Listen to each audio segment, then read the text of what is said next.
Today on the newscast, Iran's deadliest strike yet hits Tel Aviv. Is this the start of a larger regional war? Get my take next. Hey folks, welcome to the newscast. Breaking news here. We've been covering the war between Israel and Hamas for weeks now, obviously. But what we're about to bring you here in the next few minutes is something that I've never seen before in this conflict or in any conflict over the past 20 years that I've been covering it. Just hours ago, Iran launched what is being called the most powerful missile assault ever by that regime against the world's one and only Jewish state. Now they've targeted several Israeli cities with these missiles.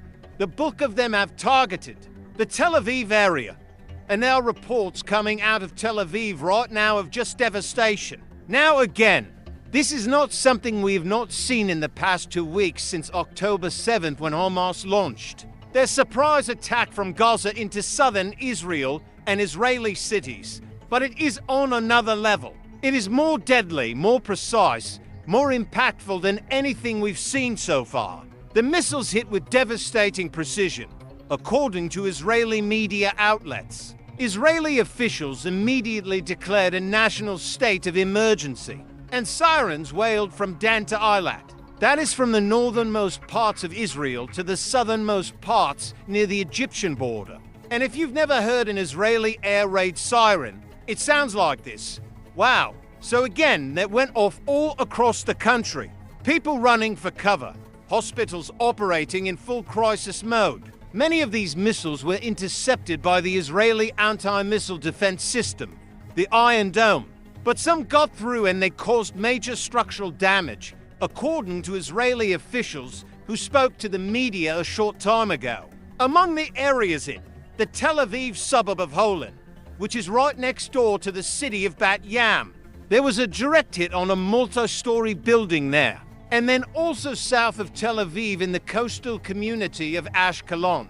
And apparently some of these missiles did penetrate the Iron Dome, and they hit Ashkelon and caused serious damage there. Again, this is unprecedented in terms of the scale of this missile barrage coming out of Lebanon at Israel's doorstep, just north of the Galilee. These are short-range missiles. They don't have to travel very far. They can be fired from Lebanon, from Syria and from Gaza, and they will hit targets inside of Israel. Again, the scale of this is different.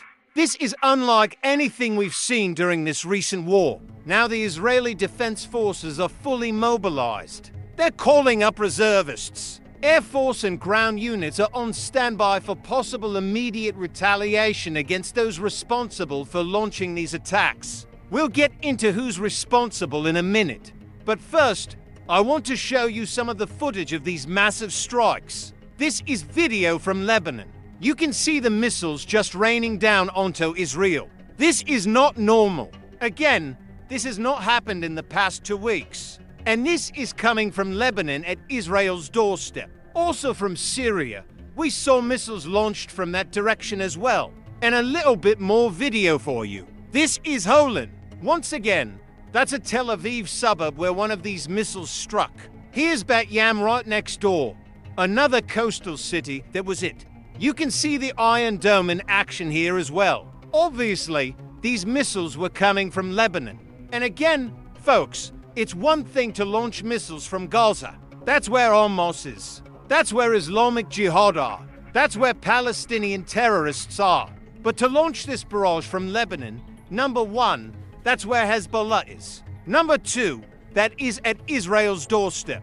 This is a red line that Israel has said repeatedly they will not allow Iran and Hezbollah to cross. Now, the Prime Minister of Israel, Benjamin Netanyahu, convened an emergency meeting with his security cabinet this evening, Sunday, November 19th, as I come to you around 3:30 p.m. Eastern Time on Sunday. A state of emergency was declared. The home front was activated. And once again, those air raid sirens sounded from Dan to Eilat, from north to south throughout the entire country. Now, here's what's interesting about this. Now, one, we had a very good indication earlier today that something like this was in the works because the Iranian regime gave a major warning to Israel. And this is not unusual for Iran to do. Before they carry out an attack, they warn Israel, hey, you better watch out, we're gonna target you. Or they issue threats to the United States and Israel. Not a surprise. What's interesting about this threat, which came via Iran's Revolutionary Guard's Corps, the terror vanguard of that regime, is that they said they were responding to an alleged Israeli cyber attack against Iran's nuclear program. Now, we don't know much about this alleged cyber attack. The Israeli government isn't saying anything, but Iran's blaming Israel for something that happened last week. A major explosion at Iran's Courage nuclear facility. Now, some are saying this was the work of Israel. We don't know that for sure, but Iran says Israel did it. And now the Iranian regime is lashing out and vowing that they will avenge this supposed Israeli cyber attack against Iran's nuclear program. Here's what's interesting though. In the past, similar threats have been made by Iran. But today, unlike the past, they followed through. So Iran is saying, hey, remember that explosion at your nuclear site last week, Israel? Well, we're gonna make you pay for it. And guess what?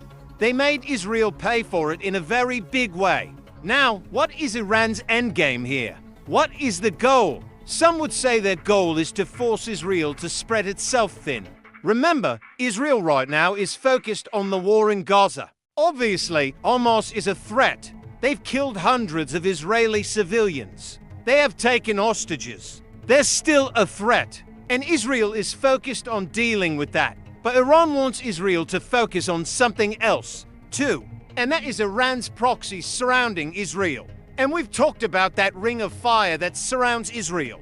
To the north, you have Hezbollah in Lebanon.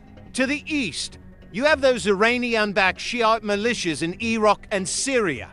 To the south, of course, you have Hamas and Palestinian Islamic Jihad in Gaza. And further to the south, you have the Houthis in Yemen. Iran wants Israel to have to deal with all of these groups at once. Remember what happened in October.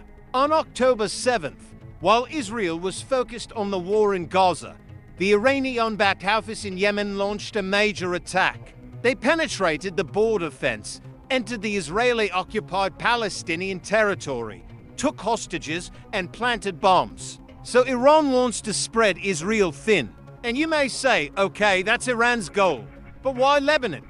Why not just do it from Syria or Iraq? Because again, Lebanon is at Israel's doorstep. This is a red line for Israel. And if Hezbollah, which is backed by Iran, launches a large-scale attack against Israel from Lebanon, that could draw Israel into a wider war with Hezbollah, and that could drag Iran in as well. So is this the beginning of a wider Middle East war? Folks, stay tuned. Keep it all in prayer. Obviously, we're keeping a very close eye on this. I will come back on with updates tomorrow. Before I go, I just want to mention that if you have not subscribed to the channel, please be sure to subscribe. Click the notification bell so you get alerts every time a new video is posted. Hey, we're coming to you every day, Monday through Friday, and sometimes on the weekends depending on the news cycle. And we're bringing you in-depth coverage of the most important stories happening in the world's most volatile and chaotic region, the Middle East. And right now there is no more important story than this. So thanks so much for joining us here today. Until next time, God bless you, and remember, never hold your peace. Hey everyone, thanks for checking out the newscast. If you enjoyed this episode and want to see more, make sure you go ahead and hit the like button and click subscribe for new episodes every weekday.